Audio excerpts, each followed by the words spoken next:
короче, ერთხელ იყო ესეთი სიტუაცია, короче, ლაგერში უნდა მეენათლენ ერთი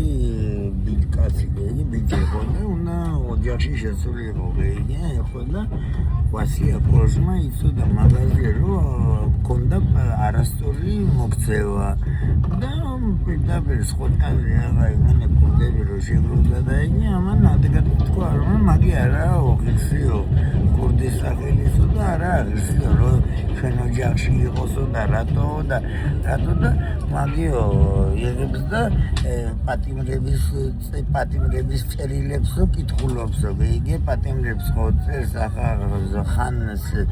ცოლი უწერს ხან დედა უწერს ხან ძმა აგი კითხულობდა აი პატიმრის წერილებს და იმას და ამიტომ короче არა ამაგიო დასდოინიონ და ისიო ეს არა კურდული მოქცევაო ხო და არ მონათლენ სიმონ არ მონათლენ მაგის სიტყვამ გაჭრა არ მონათლენ და იკურდები ვინც короче უნდა ვისაც უნდა და მაგის მონათლა ამ ბიჭის და ვინც ამოაგენა და აწია ბაზარი ამ ბიჭზე ადგენ короче თვითონ იგენა ხო დაბრიდნენ იგი რომ ჩამეერეცხენ მისგან ეს აზორი იგე და ისე თვითონ კორში ვასი არ იყო მომხრე სისხლის და ძალადობის და კვლელობის და იმის მომხრე არ იყო იგე სულ ლაპარაკით და სულ დიალოგით დიპლომატიურად უნდა და ყველა საქმის გადაწყვეტა და ასეც წვითავდა იგე კორში სიმონ აცხოვნას უფალმა ხო და короче ერთხელ რაიო იცი რა მომიყვა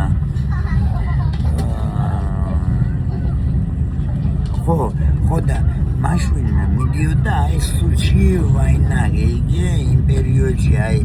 სუჩი ვაინა რასტიშასში კურდების შორის მიდიოდა ომი იკურდები რომელმაც короче ვლას დაუღუნა თავი და იყო ავტომატები და წევიდნენ ომში სამამულო ომი რო იყო მეორე და ზოგი კურდები არ წევიდა დარჩენ ზონებში იჭდნენ ციხეებში და აგენი შორის ეს კურდები ვინც არ წევიდა სამამულოდ იზახოდნენ რომ ბოზები ხართო იგე ხო და იგენი აგენს უძახოდნენ და ერთმანეთში იყო короче ომი ხო და ვასია კოჟის ამასებო დარჩა ზონაში არ წევიდა ხო და გაიარა მაგი თელი სროკები თელი ის გაიარა სუფთად ერთი არ დაუშვია შეცდომაო ერთიო სიმონ წარმოიდგინეთ 54 წლის მანძილზე